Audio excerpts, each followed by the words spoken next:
এখন রাত 12টা।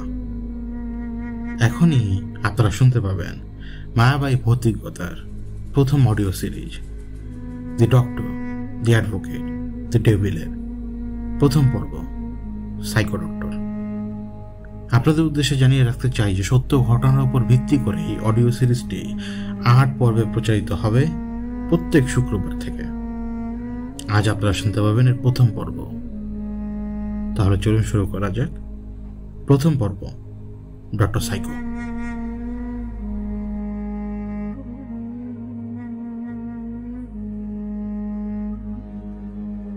মেস থেকে খুব তাড়াহুড়ো করে দুজন ইন্টার্ন ডক্টর নিচে নামলেন। তাদের একটাই উদ্দেশ্য, যে করে হোক কনফারেন্স হলে খুব দ্রুত পৌঁছানো। কারণ আজ কনফারেন্স হলে আয়োজন করা হয়েছে মানসিক স্বাস্থ্যের উপরে একটি বিশেষ সেমিনার, এবং আমাদের দেশের বেশ কয়েকজন ডক্টর এই সেমিনারে বক্তব্য রাখছেন। এই দুজন ইন্টার্ন ডক্টরের একটাই ইচ্ছা, এই সেমিনার তারা অ্যাটেন্ড করবেন এবং এই ডাক্তারদেরকে তারা নিজ চোখে দেখবেন এবং তাদের কথাগুলোকে নিজ কানে শুনবেন। সেমিনার শুরু হয়ে গিয়েছে 1টায়। এখন মেস থেকে তারা এই দুজন যখন বের হলো তখন বাজে 2:30। খুব দ্রুততম সময়ে কিভাবে কনফারেন্স হলে পৌঁছানো যায় তা নিয়ে দুজন ডক্টরের মধ্যে তুমুল তর্কাতর্কি।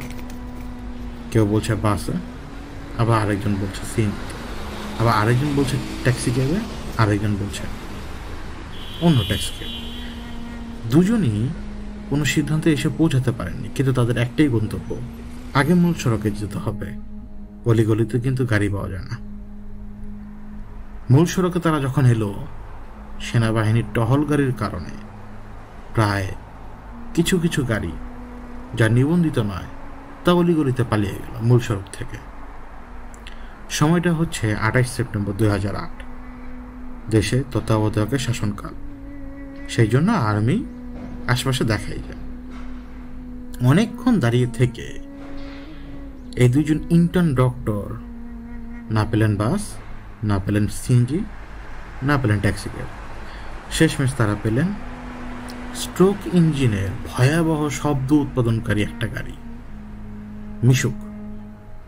উপায়ন্তর না দেখে এই দুজন ইন্টার্ন ডক্টর সেই মিশুক গাড়িতে চড়ে বসেন এবং তাদের কান ঝালাপালা হতে শুরু করে মিশুকের ইঞ্জিনের শব্দে। কিন্তু আসলে তাদের করার কিছু ছিলই না। কনফারেন্স হলে যে পৌঁছাতে হবে তো, নইলে এরকম সুযোগ তো তারা আর পাবেন না। হয়তো আজ থেকে 10 বছর পরে তারাও বাংলাদেশের নামে দামি মানসিক স্বাস্থ্যের উপরে সবচেয়ে বড় ডাক্তার হতে পারবে। এদিকে ঢাকার আকাশ তখন ধীরে ধীরে কালো মেঘে ছেয়ে যাচ্ছে। সেপ্টেম্বরে এই সময় মাঝামাঝি বৃষ্টি হয়, কিন্তু খুবই কম। কিন্তু সেই দিন যেইভাবে আকাশ অন্ধকার হয়ে আসছিল, যেন পুরো আকাশটাই ভেঙে পড়বে যে কোনো সময়। মিশুকের এই বিকট শব্দের মধ্যে থাকা অবস্থায়ও যখন প্রথম ঠান্ডা বাতাসে শিহরণ লাগে, কালো হয়ে আসা আকাশের যে এক প্রভাব বাতাসে, তা অনুভব করার পরে একটু আতঙ্কিত হয়ে পড়ে তারা। কারণ বৃষ্টি শুরু হলে এই মিশুকের পক্ষে কিন্তু আরো বেশি দ্রুত যাওয়া সম্ভব নয়। তারা খুব চাপ দিল ড্রাইভারকে, যেন ড্রাইভার খুব দ্রুত গতিতে যান, এবং ড্রাইভারও দ্রুত গতিতে চালাচ্ছিলেন। শেষমেশ তারা যখন কনফারেন্স হলে এসে পৌঁছান, ততক্ষণে সময় হয়ে গেছে অনেক। ইতোমধ্যে বেশ কয়েকজন ডক্টর তাদের বক্তব্য প্রদান করে দিয়েছেন। তারা যখন দূরে কনফারেন্স হলের দিকে যাচ্ছেন, সিকিউরিটি চেক আপের পরে ব্যাকগ্রাউন্ডে তারা শুনতে পাচ্ছিলেন ডক্টর DA আরাফাত তার বক্তব্য প্রদান করছেন।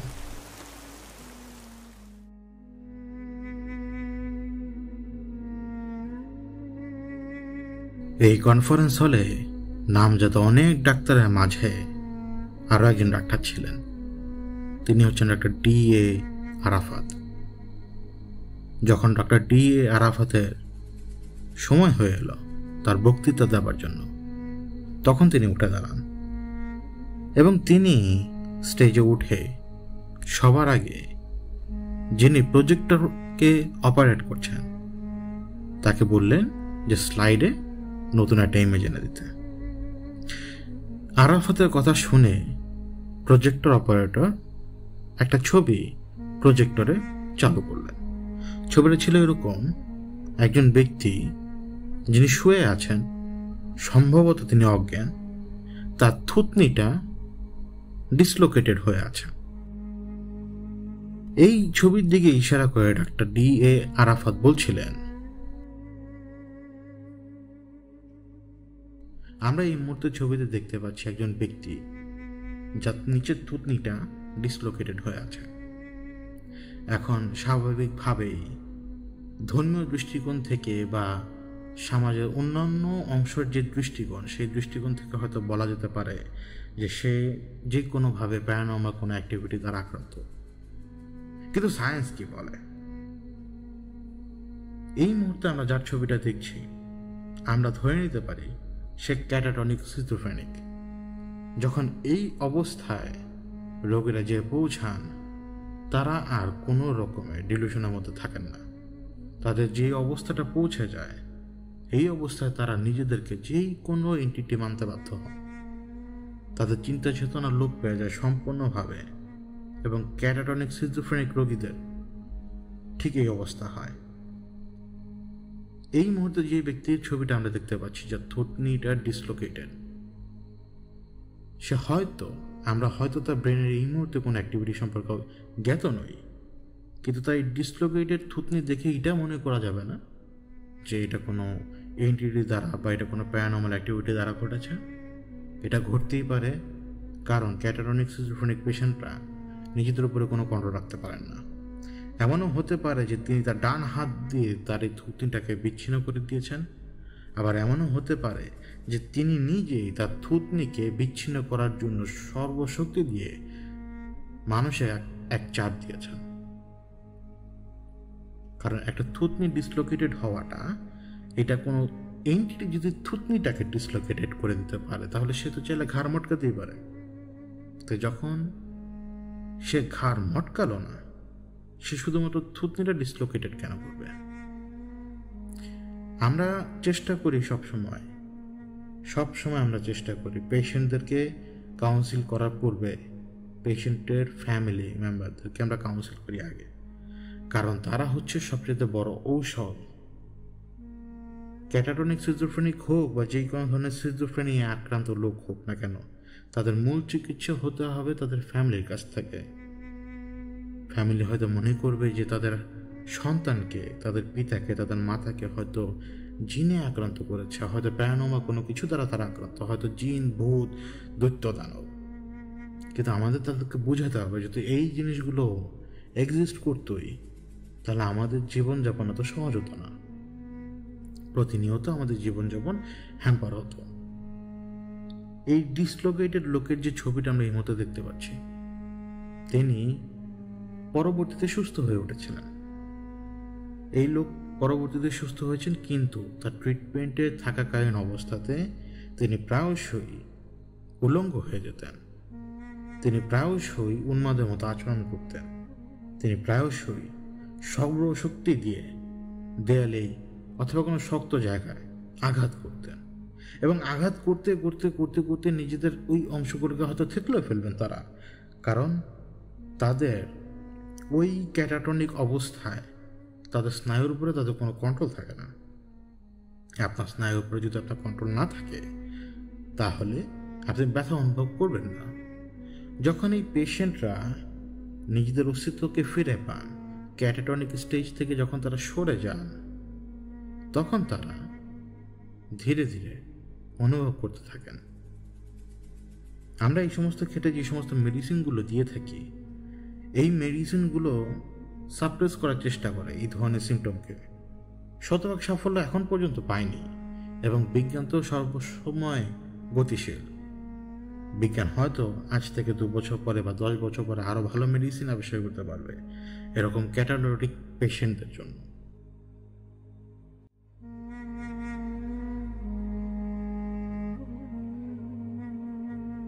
ডক্টর আরাফাত তার বক্তব্যের এই পর্যায়ে এসে একটু থেমে প্রজেক্টর অপারেটরকে বললেন এটি ভিডিও ক্লিপ প্রচার করার জন্য। প্রজেক্টর অপারেটর সেই ভিডিও ক্লিপটি সবার সামনে প্রজেক্টর স্ক্রিনে প্লে করলো।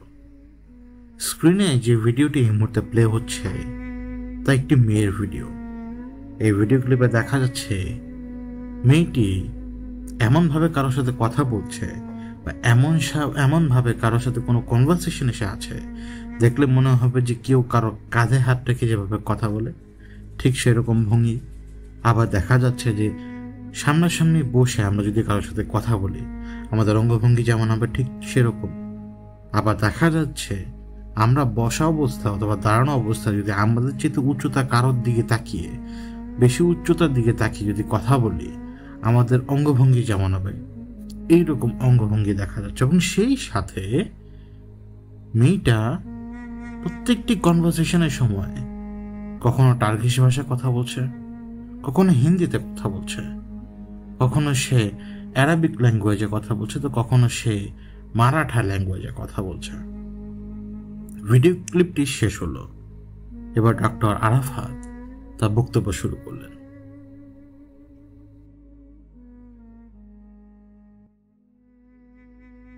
আমরা এই মুহূর্তে ভিডিও ক্লিপটিতে কি দেখলাম? একটা মেয়ে, সে কনভারসেশন করছে একদম গায়েবী জিনিসপত্রের সাথে। ওই রুমটার মধ্যে অন্য কেউ কিন্তু নেই, কিন্তু দেখা যাচ্ছে মেয়েটার হাত ভঙ্গিতে যে সে কারো কাঁধে হাত রেখে কথা বলার চেষ্টা করছে। আমরা যারা দূরে বসে আছি, আমরা যারা দেখছি, তাদের কাছে এমনটাই মনে হবে যে মেয়েটার পাশে অদৃশ্য কেউ বসে আছে। আসলে হয় কি, যখন রোগীরা অডিটরি হ্যালুসিনেশনের শিকার হয় তখন তারা গায়েবী শব্দ শুনতে পায়, তারা গায়েবী লোকজনের উপস্থিতি অনুভব করে, তারা এমন এমন সব লোকজনকে দেখে, দেখা গেল যে সে হয়তো তার দাদুর সাথে কথা বলছে যে দাদু মারা গিয়েছে, তার নানুর সাথে কথা বলছে সেই নানু না মারা গিয়েছে। এমনও হয় অনেক সময় যে তারা যাদের সাথে কথা বলার চেষ্টা করছে আর যাদের সাথে তারা কমিউনিকেট করছে আমরা যেভাবে দেখছি তা কোনো না কোনো দিক দিয়ে কোনো না কোনোভাবে তার সাথে সহানুভূতিশীল। এই যে মেয়েটা এই মুহূর্তে যে কমিউনিকেট করছে, সে শুরু থেকে, সে ছোটবেলা থেকেই সে সবসময় একটা সাপ্রেশনের মধ্যে ছিল। তাকে সবসময় তার দাদা দাদির কাছ থেকে দূরে রাখা হতো, কখনো বা নানা নানির কাছ থেকে দূরে রাখা হতো। এই সেপারেশনের কারণে সে এমন একটা চরিত্র বিল্ড আপ করে ফেলে, গায়েবী চরিত্র, সেই চরিত্রটাকে সে দাদা বানিয়ে ফেলে। এবং এই ক্ষেত্রে এমনটাই হচ্ছে। এবার আপনাদের প্রশ্ন আসতে পারে, তাহলে কয়েকটা ভাষা কেন? একটা মানুষের পক্ষে সাইমultaneously কি কয়েকটা ভাষায় কথা বলা সম্ভব? অবশ্যই সম্ভব। সাইমultaneously যদি আপনি সেই ভাষাটা জানেন তাহলে আপনি এক শব্দ বলে পরের শব্দ অন্য ভাষায় বলে আবার পরের শব্দকে অন্য ভাষায় বলতে পারবেন। কিন্তু এইখানে এই মেয়েটা তো এই ভাষাগুলো জানে না। তাহলে সে যে ভাষাগুলো জানে না, সে সেই ভাষাগুলো কিভাবে বলছে? সারপ্রাইজিং না? এটারও কিন্তু ব্যাখ্যা আছে। আমাদের যে মস্তিষ্ক, এটা একটা বিশাল কেরামতির খেলা খেলে সারাদিন। আমরা এই মুহূর্তে এই কনফারেন্স হলে যে কজন আছি, আমরা যদি ধরে নিই যে এই মুহূর্তে কনফারেন্স হলে 5,000 লোক আছে, আমি এই 5,000 লোককেই দেখেছি। এই মুহূর্তে আমি আরাফাত আপনাদের সাথে যে কথা বলছি, আমি আপনাদেরকে অ্যাড্রেস করছি, আপনার এই হলে এই মুহূর্তে 5,000 ব্যক্তি আছেন, কিন্তু আমি স্পেসিফিকলি কারো চেহারা মনে রাখতে পারবো না এখন।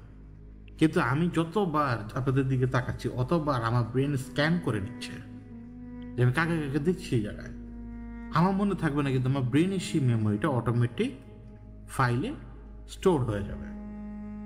ঠিক তেমনি যদি আমরা কখনো কোনো কিছু দেখি, দেখা গেল যে আমরা একটা চাইনিজ লেখা দেখেছি, দেখা গেল যে আমরা একটা হিন্দি ভাষায় কোনো লেখা দেখেছি, হ্যাঁ আমরা ভাষাটা আমরা চিনব যদি আমরা সেই ভাষায় এক্সপার্ট না হই, কিন্তু আমাদের ব্রেন সেটা দেখেছে। ঠিক তেমনি আমরা যদি কখনো কোনো গান শুনি, স্পেসিফিকলি গানটা আমাদের মনে থাকে কিভাবে? কারণ গানটার সাথে আমাদের অ্যাটাচমেন্ট আছে। এখন একটা টার্কিশ গানও মেয়েটা শুনতে পারে, একটা জাপানিজ গানও সে শুনতে পারে, একটা হিন্দি গানও মেয়েটা শুনতে পারে, একটা মারাঠা গানও মেয়েটা শুনতে পারে। এটা কোনো ভতেই ইম্পসিবল না, কিন্তু সেটা মেয়েটার মনে নেই। কিন্তু যে বললাম, আমাদের ব্রেন বিশাল কেরামতের খেলা খেলে সারাদিন, সে সব কিছু মনে রাখে, শুধুমাত্র আমরা অ্যাক্সেস করতে পারি না। আমরা অ্যাক্সেস করতে গেলেই এই মুহূর্তে যদি আমি আমার ব্রেনের ওই ফাইলটা অ্যাক্সেস করার চেষ্টা করি এবং যদি সাকসেসফুল হই 100%, এই মুহূর্তে এই হলে থাকা প্রত্যেকটা ব্যক্তিকে আমি চিনব বাইরে বেরিয়ে। কিন্তু আমাদের সেই সক্ষমতা নেই যে আমাদের ব্রেনকে আমরা ফুল পটেনশিয়াল ইউজ করতে পারি।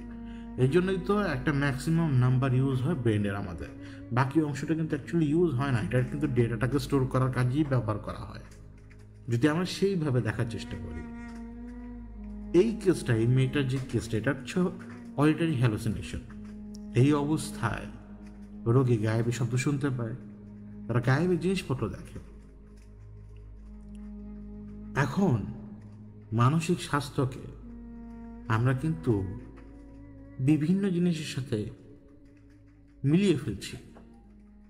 আমাদেরকে মানসিক স্বাস্থ্যের ব্যাপারটাকে গুরুত্ব দিয়ে দেখতে হবে।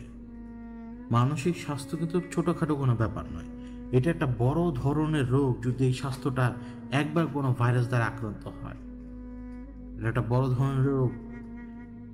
আমরা যদি অডিটরি হ্যালুসিনেশনের শিকারে মেয়েটার ট্রিটমেন্টও যদি করি, এখন দীর্ঘমেয়াদী ওষুধ সেবন করার পরও মেয়েটার লক্ষণ থেকে যাবে, মেয়েটার লক্ষণ পুরোপুরি ভ্যানিশ হবে না।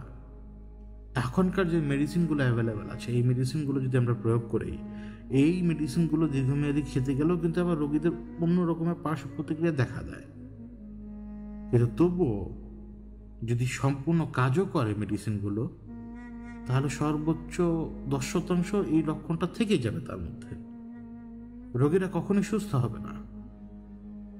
সবার আগে আমাদের করতে হবে কি, আমাদের সামাজিকভাবে এই রোগীদেরকে রোগী হিসেবে দেখতে হবে, অন্য চোখে দেখা যাবে না। এবং সামাজিকভাবেই, পারিবারিকভাবে তাদেরকে সেইভাবে ট্রিট করতে হবে।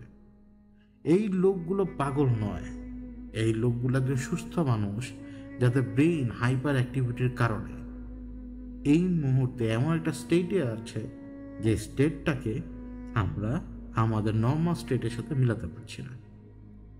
এই হাইপার অ্যাক্টিভিটির ক্ষেত্রে ব্রেন 2-3% পরিমাণ বেশি কাজ করে। এই 2-3% পরিমাণ বেশি কাজ করাতেই কিন্তু রোগীরা এরকম ঘটনার শিকার হন। তো সবার আগে আমাদের সমাজকে বদলাতে হবে, সমাজের দৃষ্টিভঙ্গি বদলাতে হবে, মানসিক স্বাস্থ্যটাকে গুরুত্ব দিয়ে দেখতে হবে আর সমস্ত রোগের মতো করে। এবং সেই সাথে মানসিক সমস্যাগুলো দেখা দিলে সবার আগে পরিবারের উচিত কাউন্সেলিং করা, সেই ব্যক্তির কখনো তাকে ঠেলে না দেওয়া, কখনো তাকে কর্নার না করা।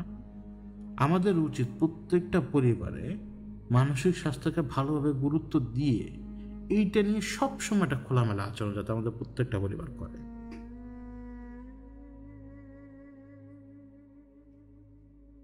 ডিএ আরাফাত তার বক্তব্য শেষ করলেন এবং তিনি তার বক্তব্য শেষ করার সাথে সাথেই পুরো কনফারেন্স হলে আহামরি কম করে হলেও শখানেক লোক তালি বাজিয়েছিল।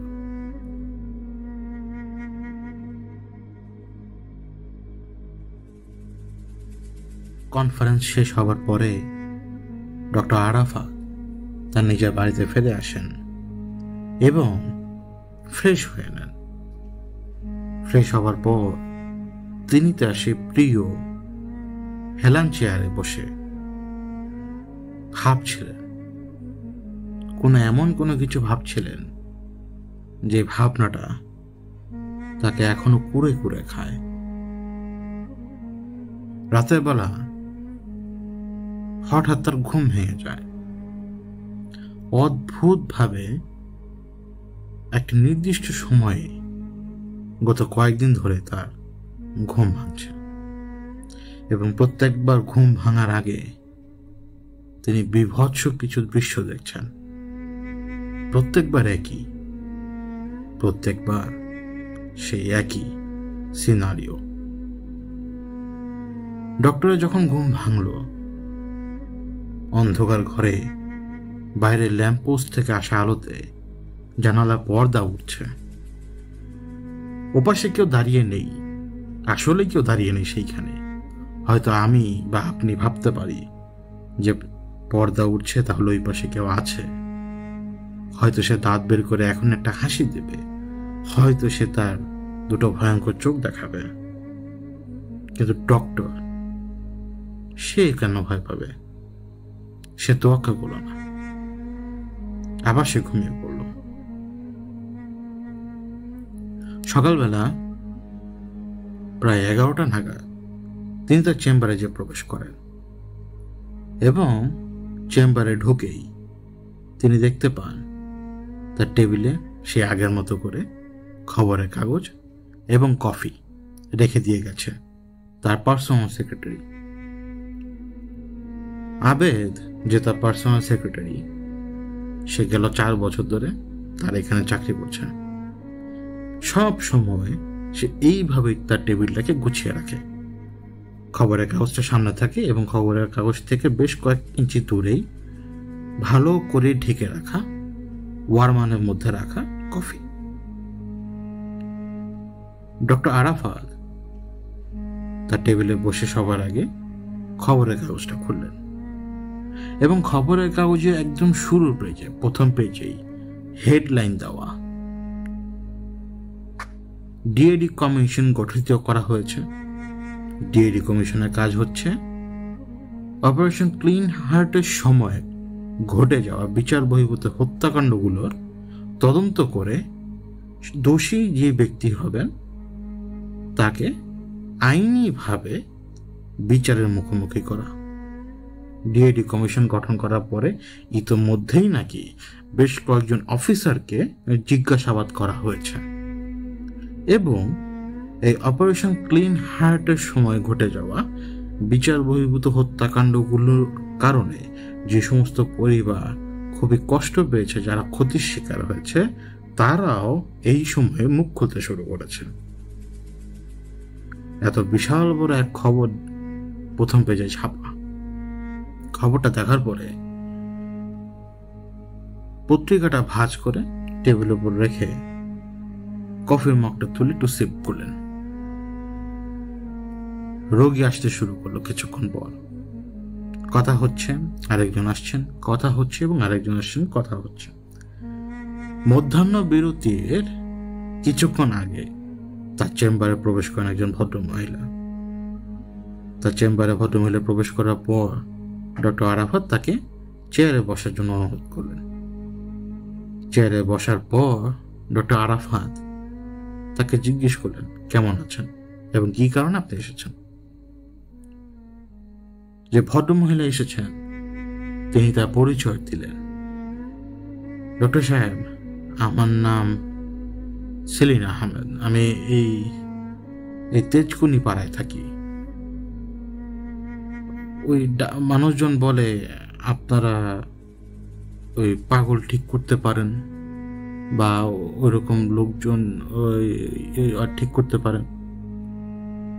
সেলিনা আহমেদের কথা শুনে ডক্টর আরাফাত বুঝতে পারলেন যে তিনি একটু অজ্ঞতার শিকার এবং সাথে সাথে তিনি সেলিনা আহমেদকে আশ্বস্ত করলেন যে আপনি নির্ভয়ে কথা বলতে পারেন, আপনার এখানে কোনো সমস্যা হবে না এবং আমরা ডক্টর, আমরা আপনাদেরকে সব ধরনের সাহায্য করার জন্য অ্যাভেলেবেল। বলুন কি সমস্যা, নির্দ্বিধায় বলা যান, কোনো রকম সংকোচ করবেন না। সেলিনা আহমেদ একটু সাহস পাওয়ার পর বললেন, ডক্টর সাহেব, আপনারা কি ওই জিন ভূতে বিশ্বাস করেন? আরে না, অবশ্যই বিশ্বাস করি, কেন করবো না। এই জিন ভূত আছে দেখেই তো মানুষজনের সমস্যা হয় এবং জিন ভূত আছে দেখেই তো তারা পাগলামো করে। আপনাদের কথা অনুযায়ী, আমাদের কথা অনুযায়ী না। আমাদের হিসেবে তারা এই সমস্যা আক্রান্ত, তাদের এই সমস্যার সমাধান করতে হবে এবং এই জন্য মেডিসিনও আছে, সেই সাথে কাউন্সিলিংও আছে, আমরাও আছি আপনাদের জন্য। বলুন। সেলিনা আহমেদ বললেন, ওই আমার মেয়ের নাম ইলা। আমার মেয়েটা না আজকে কয়েকটা মাস, বুঝলেন, আমার ওই কয়েকটা মাস জানি কি হয়ে গেল আমার হাসি খুশি মেয়েটার। সারাদিন কোনো কথাবার্তা বলে না, তুই একটা কথাবার্তা বললে কি খালি বলে কি ডাক্তার, তারপরে ওষুধ, এগুলা কাজ হবে না, তারপরে ওই যে এটাও বলে যে ওই যে হুজুররা আসেন, মানে আত্মীয় স্বজন বললো যে হয়তো জিন ভূত ধরছে তোমার মেয়েকে, আমরা ওই যে হুজুরও আনলাম, ওইখানেও সমাধান হয়নি। এখন ওই কি জানি বলে আপনার কয়েক জায়গায় করলাম, দেখালাম মেয়েকে, ওনারা ঝাললো, পানি পড়া অনেক চিকিৎসা করলো, মেয়ে আমার এখনো একই রকম। সেলিনা আহমেদের কথা খুব মনোযোগ সহকারে ডক্টর আরাফাত শুনছিলেন এবং তিনি তার নোটে কিছু লিখছিলেন। তিনি সেলিনা আহমেদকে বললেন, কবে থেকে সমস্যা আপনার মেয়ে এবং আপনারা কি কি লক্ষণ দেখছেন তার মধ্যে, বা কি কি করছে সে, এটা একটু আমাকে বলুন। সেলিনা আহমেদ বললেন, ওই শুরুর দিকে তো আর এরকম ছিল না, আপনার ওই আমার মেয়ে নাচ গান করতো, তো হঠাৎ দেখলাম যে একদিন কেমন জানি চুপচাপ হয়ে গেছে, খাবার দাবার খায় না। এই একদিন গেল, 2 দিন গেল, হুট করে আমার মেয়ে না একদম মানে ওই কি বলে ওই একদম একদম বদলাই গেছে। তো ভাবলাম যে আবার মেয়েকে কেউ কোনো কিছু আবার মানে বুঝেন তো ডাক্তার, মানে পরে দেখলাম যে না এরকমও না, মেয়ে এখনকার অবস্থা যেরকম, আগে তো তাও মেয়ে একটু বলতো, কথাবার্তা বলতো কেমন লাগে বা কি, তো তখন সে বলতো যে সে একটা খুব সুন্দর লোককে দেখে, সে লোকটা তাকে বিভিন্ন সময় বিভিন্ন রকমের কথাবার্তা বলে এবং ওই লোকটাকে নাকি ওর খুব খুব ভালো লাগে, সে নাকি দেখে ওই লোক তার পাশে বসে তার সাথে কথাবার্তা বলে, ওই মানে বিভিন্ন রকমের ব্যাপার।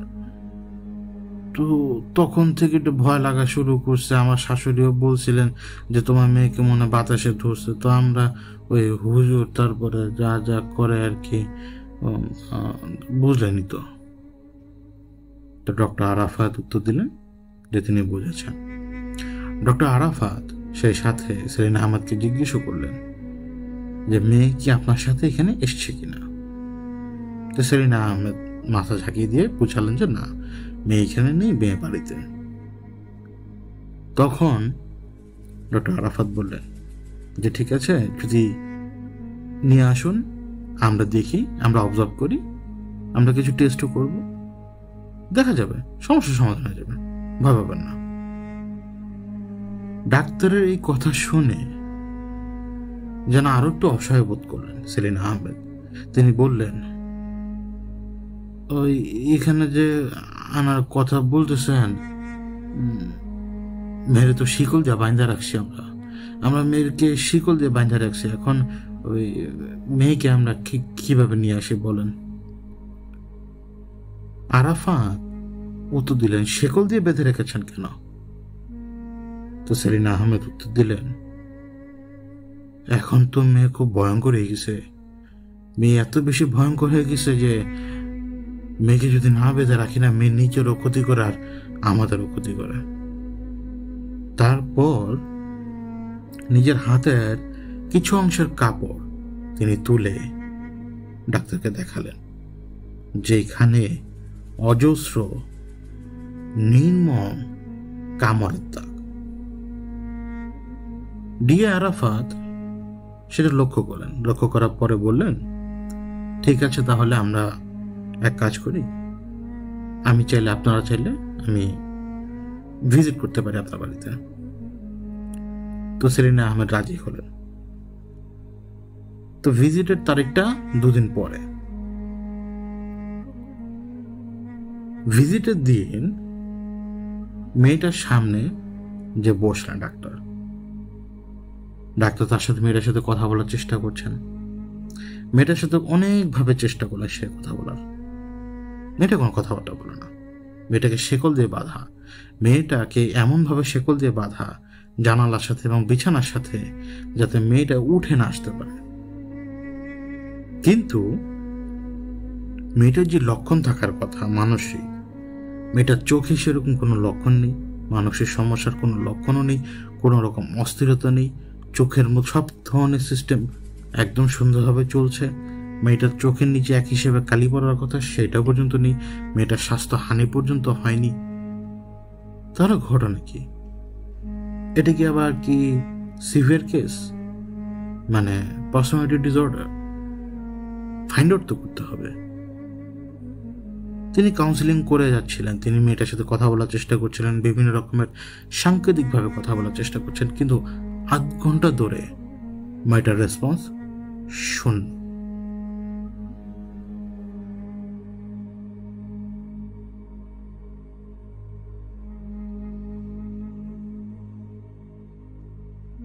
ডক্টর আরাফাতের সাথে ছিলেন তার অ্যাসিস্ট্যান্ট, মানে তার পার্সোনাল সেক্রেটারি, সব কিছুই একজন ব্যক্তি।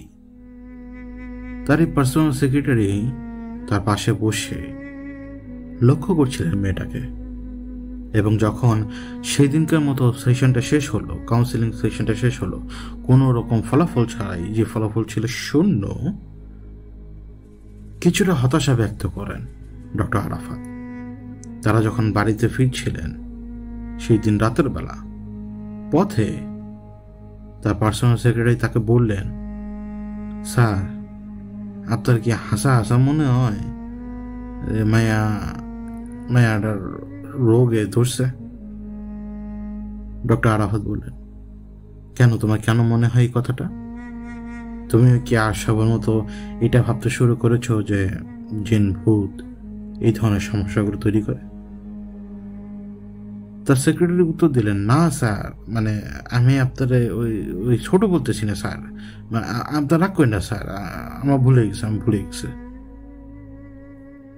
তার সেক্রেটারি যেহেতু কথাটা বাড়াতে চায়নি, তিনি বুঝতে পারলেন যে তার সেক্রেটারি ভয়ে কথা বলতে চাচ্ছে না। তিনি তার সেক্রেটারিকে অভয় দেন এবং তিনি তার সেক্রেটারির ওপিনিয়নটা শুনতে চান। তো সেক্রেটারিকে অভয় দেওয়ার পরে সেক্রেটারির ওপিনিয়ন ছিল এইরকম, স্যার আপনি যাই কোন না কেন, দুনিয়াতে স্যার অস্তিত্ব আছে, এমন জিনিস আছে যে জিনিস চোখে দেখা যায় না স্যার। আপনি মনে করেন যতবার মায়াটারা ডাক দিছেন, দেখবেন কিন্তু যে মায়াটা চোখের পাতা নড়ে, মায়াটার চোখের পাতা কিন্তু নড়ে, তাই না? কিন্তু আপনার ডাকে সাড়া দেয় না।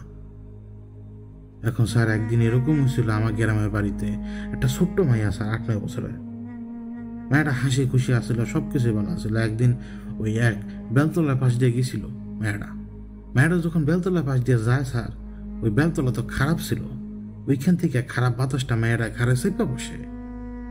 তো যখন মায়াটা বাড়িতে ফেরত আসে না, অনেক খুঁজা পরে মায়াটারে পাইল ওই বেলতলার নিচেই সুন্দর মতো বসে আছে। বাড়িতে লয়ে আইলো, মায়া হাসে না, খুশে না, কথা বলে না, কিছু করে না, খায়ও না। মায়াটা শরীর হয়ে যেতেছিল স্যার। পরে দূর গ্রাম থেকে ওজা বুদ্ধি আইন না, এর পরে ওই ভূতেরে ছাড়াইছে।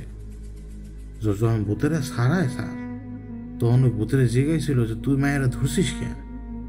তখন ওই বেলতলার ওই ভূতে কি কইছিল স্যার জানেন? আমার জায়গাতে আইসে কি লেগা, আমার জায়গাতে আইসা আমায় ডিস্টার্ব করছে, লেগে আমি ওর ঘাড়ে চেপে বসি।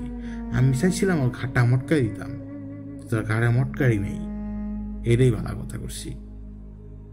তো স্যার আপনি যে মায়াডারে ওই চিকিৎসা করতেছিলেন না স্যার, মায়াডার না, মায়াডার মনে বড় রকমের কোনো রকম গ্যাঞ্জাম আছে এই জায়গায়, মনে হয় মায়ের উপরে আসল পড়ছে স্যার। পার্সোনাল সেক্রেটারি এই কথা শোনার পরে একটু হেসে দিলেন ডক্টর আরাফাত। সেদিনের মতো কথাবার্তা এটা ওইখানেই শেষ। কথাবার্তা শেষ হওয়ার পরে ডক্টর আরাফাত তার নিজের বাড়িতে ফিরে আসেন এবং তার একই রুটিন, ফ্রেশ হওয়ার পরে তার সে ইজি চেয়ারে যে বসা এবং সেইখানেই এলিয়ে ঘুমিয়ে যাওয়া। কিন্তু তার ঘুম ভাঙবে আবারও এবং সে তারপরে তার নিজের বিছানায় যে ঘুমাবে। এইভাবেই গেল কয়েক বছর ধরে চলছে। রাতের বেলা আবারও সেই একই সময়ে, সেই একই নির্দিষ্ট সময়ে ডক্টর আরাফাতের ঘুম ভাঙে। এইবার ঘুম ভাঙার পর ডক্টর আরাফাতের মনে হলো যেন সেলিনা আহমেদের মেয়ে ইলা আহমেদ তাকে ডাকছে, এরকম মনে হলো তার। কিন্তু স্বভাবতই এটা তো অসম্ভব। তিনি আর পাত্তা দেননি, তিনি শুয়ে পড়লেন। সকালবেলা অ্যাজ ইউজুয়াল 11টায় তিনি তার চেম্বারে যে পৌঁছান। চেম্বারে পেপার রাখা ছিল সেই একইভাবে, এবং কয়েক ইঞ্চি দূরে পেপার থেকে কফির ট্রে রাখা। কফিতে এক চুমুক দিয়ে পেপারটা দেখছিলেন। আজকেও বড় করে হেডলাইন লেখা, প্রায় কম করে হলেও 13 জন ডেকোরেটেড অফিসারকে জিজ্ঞাসাবাদের জন্য আটক করা হয়েছে।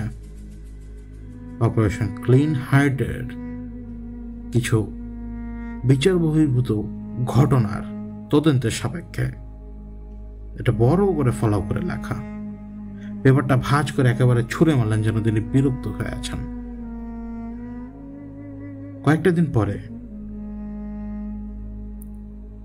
ইলা আহমেদ মানে সেলিনা আহমেদের সে মেয়ের সাথে সেশন চলছে।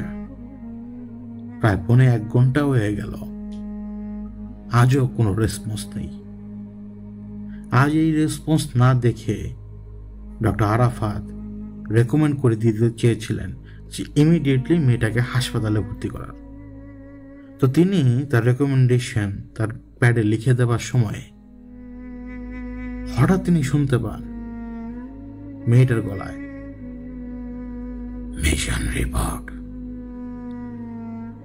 তো আচমকা যখন মেয়েটার গলাটা এইভাবে তিনি শুনতে পান, তিনি তাকিয়ে ওঠেন।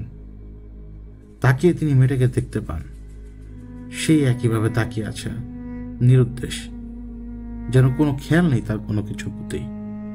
তার দৃষ্টিটা যেন শূন্যের মধ্যে। সে জিজ্ঞেস করল মেয়েটাকে ডেকে, কোনো উত্তর নেই, একেবারে সব শান্ত। কিছুক্ষণ এইভাবে চলল, মেয়েটা আবার ডাকে সাড়া দিচ্ছে না। তিনি এবার যখন উঠতে যাবেন, তিনি আবার শুনতে পান মিশন রিপোর্ট।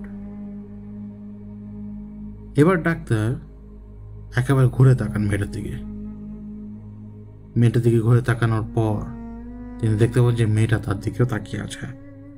লীলা আহমেদ তার দিকে তাকিয়ে আছে, এবং তার মুখে একটা দুষ্ট চাপা হাসি। ডক্টর অবাক হয়ে চেষ্টা করছিলেন যে তিনি এখন কি বলবেন সেটা তার মাথায় আনার জন্য, কারণ সাডেনলি তিনি কি বলবেন সেটা তার মাথায় আসছে না। তিনি একজন পাকা ডক্টর, তিনি একজন পাকা সাইকোলজিস্ট।